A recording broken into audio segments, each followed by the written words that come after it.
कार्यक्रम के लिए नाट्य रूपांतरण और प्रासंगिक दृश्यों का सहारा लिया गया है। दर्शक ये ध्यान रखें। वडनगर के गौरीकुंड में हर साल जन्माष्टमी के अवसर पर बड़ा मेला लगता था। पिता दामोदर दास मोदी ने नरेंद्र को मेला घूमने के लिए 1 रुपया दिया। उस वक्त देश के कई हिस्सों में भीषण बाढ़ आई थी।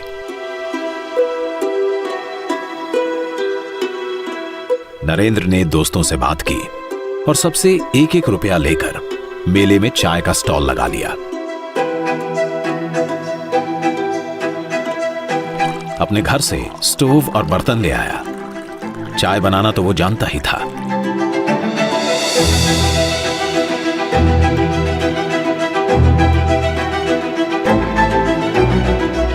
इससे जमा हुए पैसे उसने बाढ़ पीड़ितों की सहायता के लिए दे दिए।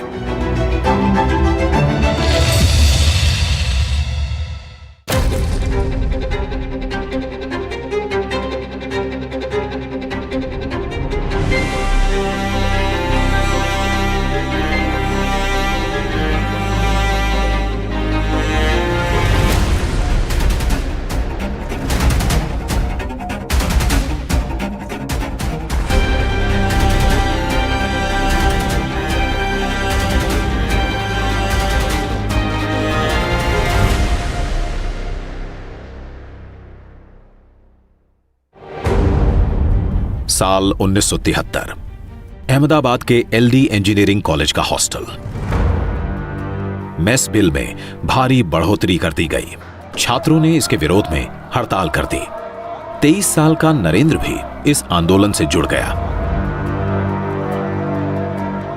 ये चिंगारी गुजरात में महंगाई, बेरोजगारी, कालाबाजारी और भ्रष्टाचार के विरुद्ध ऐतिहासिक नवनिर्माण आंदोलन के रूप में भड़क गई।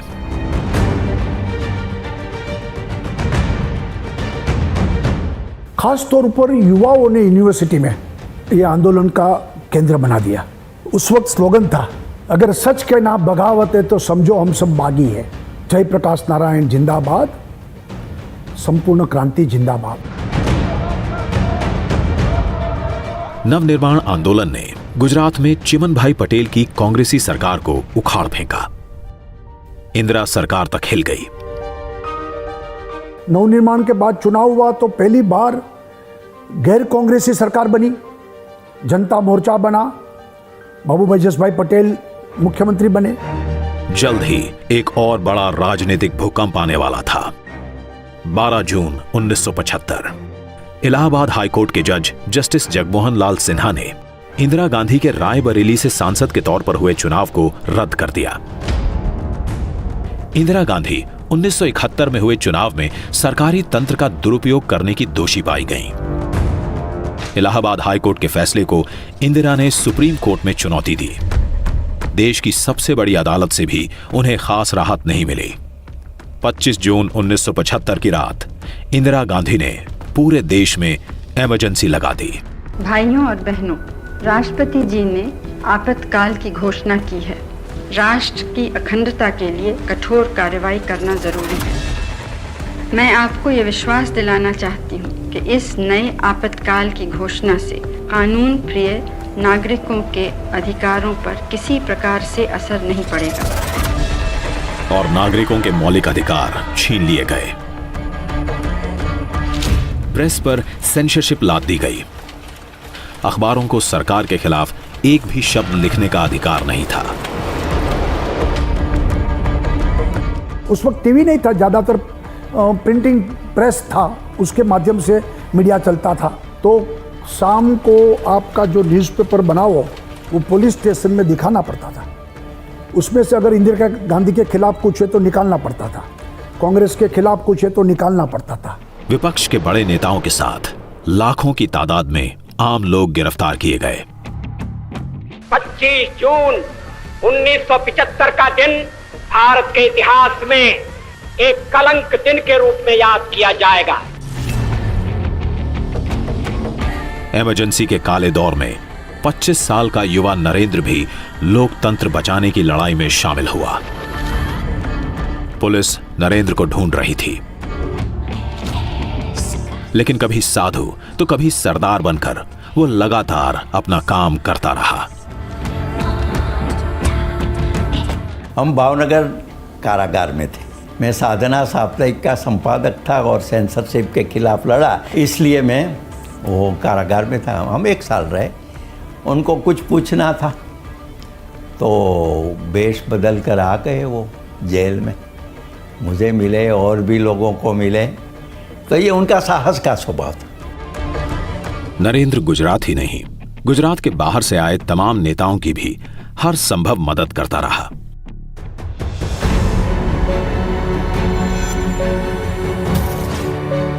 गुप्त बैठक आयोजित करने से लेकर जरूरी दस्तावेज और प्रतिबंधित पत्र पत्रिकाएं सुरक्षित जगह पहुंचाने तक।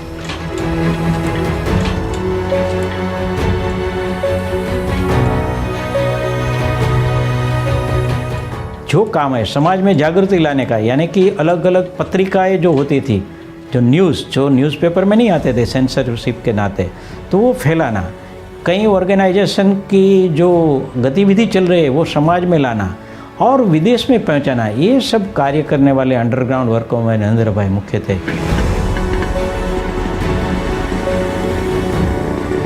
मीटिंग की सिस्टम कैसी थी? बिफोर सनराइज हमें वहाँ पहुँचना, आफ्टर द सनसेट सबको निकलना। तो मीटिंग पूरी हो गई और हम सब निकले। माने नरेंद्र भाई हमसे आगे थे, मैं बाकी के लोगों के साथ एक पुरानी गाड़ी में था और आगे पुलिस खड़ी थी। मैं तो घबरा गया। उन्होंने भी देखा कि पुलिस है। वो तो बड़े चालाक होशियार, उन्होंने राइट सिग्नल दिखाया और फिर लेफ्ट बताया। तो मैं घबरा गया कि ये कैसा है, मगर फिर कि मैं राइट को जाता हूँ, आपको लेफ्ट में जाना है। आपातकाल में पिता दामोदर दास मोदी नरेंद्र को लेकर बहुत चिंतित थे। पता नहीं बेटा कहाँ है, किस हाल में है। वे किसी भी तरह नरेंद्र से मिलना चाहते थे। छोटे भाई पंकज ने नरेंद्र से संपर्क किया। नरेंद्र भेष बदलकर छिपते छिपाते अपने मामा के घर अहमदाबाद के दाणी लीमड़ा इलाके पहुंचा, जहां उसने पिता और भाई को बुला लिया था।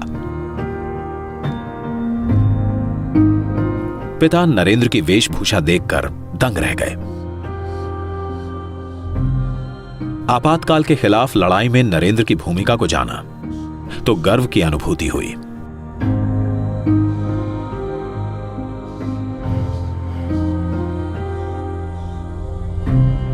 इमरजेंसी ने नरेंद्र को बड़ी भूमिका निभाने का मौका दिया।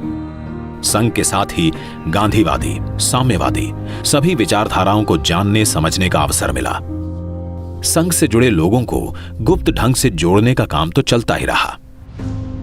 अटल जी भी जेल में थे, अडवाणी जी भी जेल में थे और संघ के जितने लोग थे सब जेल में थे, बाला साहब जी भी। मगर ये लोगों के बीच में जो है पत्र व्यवहार के थ्रू पूरा जो जनता पार्टी का फॉर्मेशन के बारे में चर्चा होता था। 21 मार्च 1977 इमरजेंसी हटी, चुनाव हुए और केंद्र में मोरारजी देसाई की अगुवाई में पहली गैर कांग्रेसी सरकार बनी। उनके मंत्रिमंडल में वाजपेयी, आडवाणी जैसे जनसंघ के बड़े नेता भी शामिल हुए। Our decision is that you choose Morarji Desai.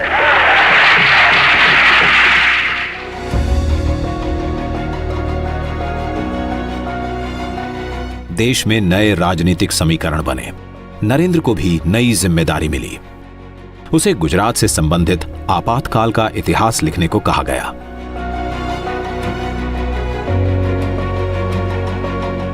Narendra ने पुस्तक लिखी, संघर्ष मां गुजरात।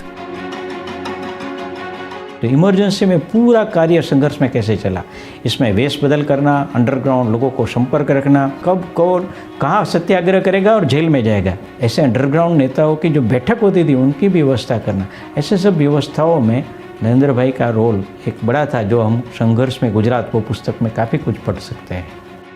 27 साल के नरेंद्र की पुस्तक का लोकार्पण मुख्यमंत्री बाबूभाई जसभाई पटेल ने किया।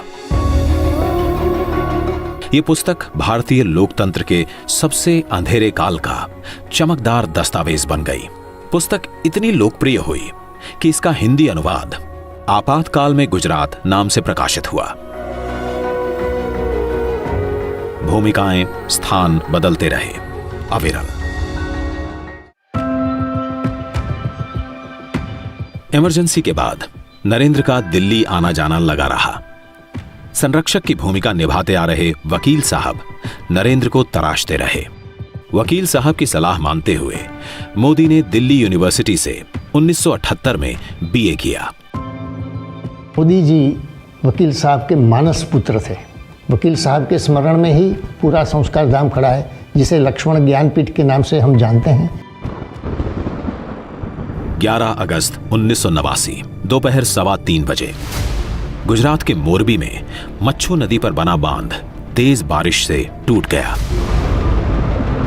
कुछ ही देर में बाढ़ के प्रकोप से 15,000 से अधिक लोगों की जान चली गई।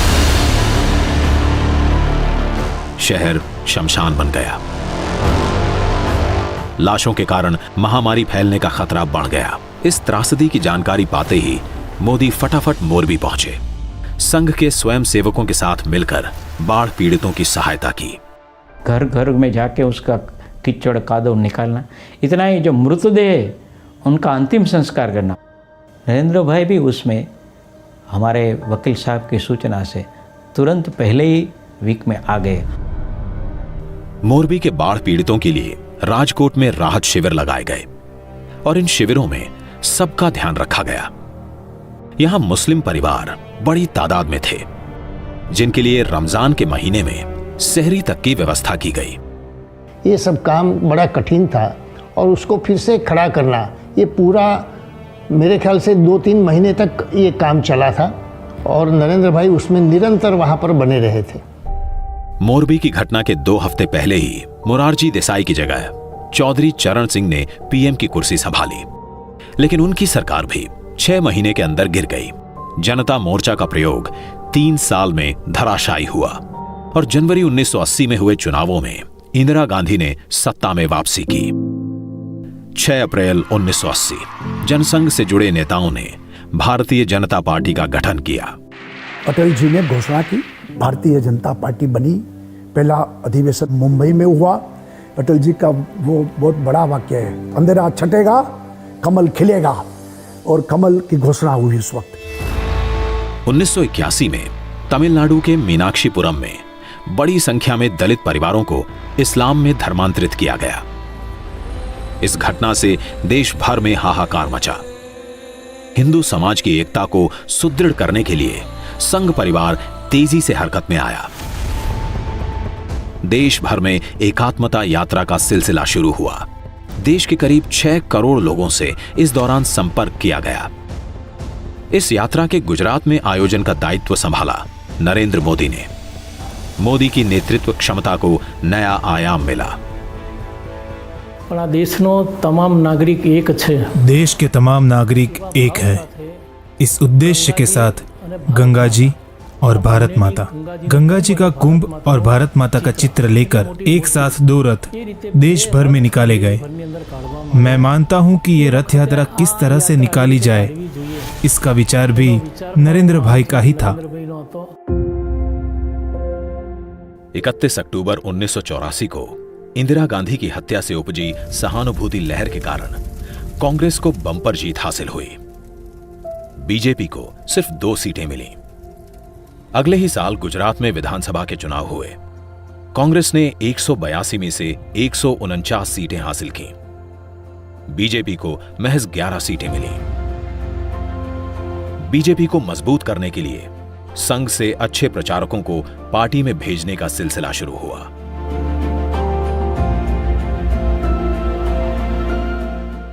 दिसंबर 1986 आरएसएस के तत्कालीन सरसंघ चालक बाला साहब देवरस के निर्देश पर नरेंद्र मोदी भारतीय जनता पार्टी में भेजे गए। 1.5 दशक से संघ के कार्य को विस्तार देने में लगे मोदी नए रास्ते पर निकल रहे थे। हृदय के उद्गार कविता में बह निकले। मां, मैं जानता हूं इस शरीर को अब एक नए रंगमंच पर ले जाना है। नए रंगमंच के अनुरूप इसकी साज सज्जा करनी है। मन, बुद्धि, हृदय, शरीर के इन सब अंगों को अब इस नए रंगमंच के अनुरूप ढालना है।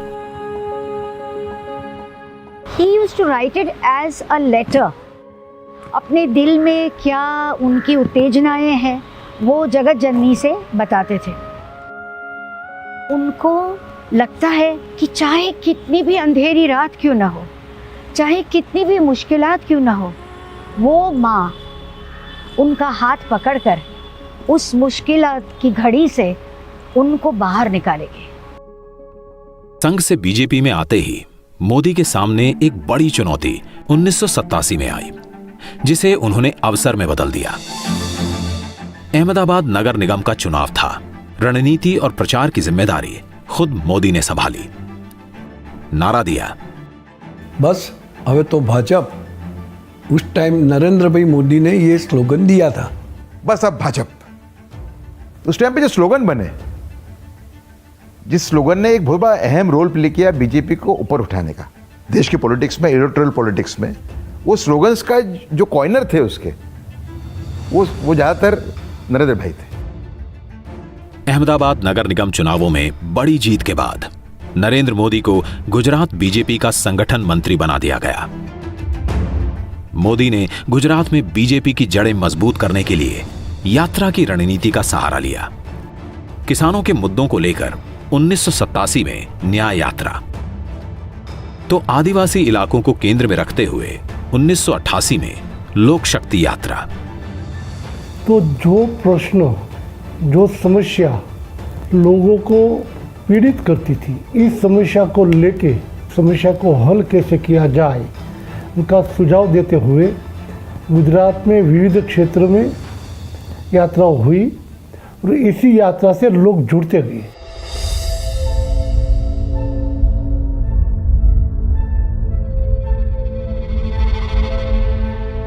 उन्नीस में ही मोदी एक और यात्रा पर निकले, भोले भंडारी के दर्शन के लिए कैलाश मानसरोवर यात्रा पर। विदेश विभाग की तरफ से पहली बार कैलाश मानसरोवर यात्रा के लिए यात्रियों का जत्था भेजा जा रहा था। मोदी भी ऐसे ही एक जत्थे में शरीक हुए। यात्रा से वापस लौटे तो सूचना मिली कि पिता दामोदर दास मोदी की तबीयत काफी खराब है। नरेंद्र तुरंत वडनगर पहुंचे। प्राण निकलने से पहले पिता मानो अपने कुमार का ही इंतजार कर रहे थे। बेटे से मुलाकात हुई और दामोदर दास मोदी ने सदा के लिए आंखें मूंद लीं। अगले ही दिन नरेंद्र नए पथ पर निकल पड़े, अविरल।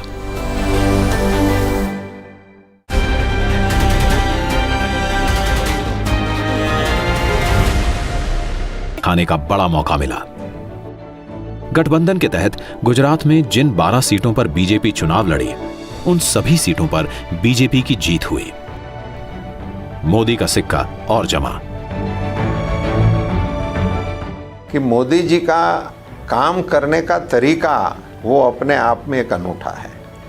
काम कुछ भी हो, उसका पूरा आयोजन करना और आयोजन को एक बार चकास लेना, उसके बाद अमल में लाना। तो ये प्लानिंग करके किसी काम को अंजाम देने की जो उनकी पद्धति है, उसी में ही इनकी सफलता का राज है। 1989 के लोकसभा चुनावों ने बीजेपी को ताकत दी। पार्टी ने सोमनाथ से अयोध्या तक रथ यात्रा का फैसला किया। रथ यात्रा की पूरी प्लानिंग मोदी के जिम्मे रही, जो गुजरात में पहले ही कई सफल यात्राएं आयोजित कर चुके थे। सोमनाथ से अयोध्या की यात्रा बीजेपी के लिए काफी महत्वपूर्ण रहने वाली थी। आजादी के तुरंत बाद सरदार पटेल की प्रेरणा से सोमनाथ मंदिर का पुनर्निर्माण हुआ था। बीजेपी अपनी अगुवाई में भगवान श्री राम की जन्मभूमि अयोध्या में मंदिर निर्माण कराना चाह रही थी। रामलला के जन्म स्थान की उस जगह, जहां के प्राचीन मंदिर को बाबर के सेनापति मीर बाकी ने तोड़कर बाबरी मस्जिद बनवा दी थी। रथ यात्रा के जरिए बीजेपी राम मंदिर के लिए जन समर्थन जुटाने की तैयारी कर रही थी। पार्टी का अपना जनाधार बढ़ना स्वाभाविक था। आडवाणी की यात्रा अपनी मंजिल तक पहुंच नहीं पाई, लेकिन साल भर बाद मोदी खुद एक बड़ी यात्रा पर निकले। बीजेपी के तत्कालीन राष्ट्रीय अध्यक्ष मुरली मनोहर जोशी के साथ उन्होंने कन्याकुमारी से यात्रा की शुरुआत की। इसे नाम दिया एकता यात्रा का। हमारी मांगे हैं 3, धारा 370 हटाओ, आतंकवाद मिटाओ, भारत देश बचाओ। उस वक्त कश्मीर में पंडितों की हत्या, उनकी बहु बेटियों के साथ बलात्कार, पलायन जारी था। घाटी में पाकिस्तान प्रायोजित आतंकवाद के खिलाफ पूरे देश को जगाने के उद्देश्य से थी मोदी की ये यात्रा। जिद ये कि जान रहे या जाए, श्रीनगर के लाल चौक पर तिरंगा फहरा कर रहेंगे। लाल चौक में पोस्टर्स लगाएं, दीवारों पे लिखा है, जिसने अपनी मां का दूध पिया हो वो श्रीनगर के लाल चौक में आए, आकर के भारत का तिरंगा झंडा फहराएं, और अगर वो जिंदा वापस जाएगा तो आतंकवादी से इनाम देंगे। आतंकवादी काम खोल करके सुन ले। 26 जनवरी को परसों, अब चंद घंटे बाकी हैं, लाल चौक में फैसला हो जाएगा किसने अपनी मां का दूध पिया।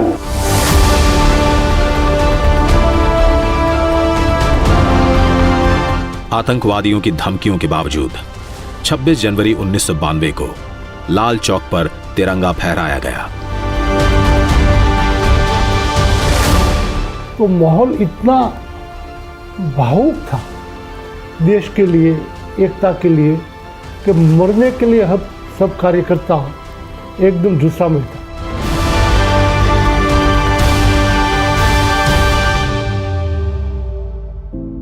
दिसंबर 1992 अयोध्या में बाबरी मस्जिद का विवादास्पद ढांचा गिरा दिया गया। गुजरात में जनता दल और बीजेपी का गठबंधन टूटा।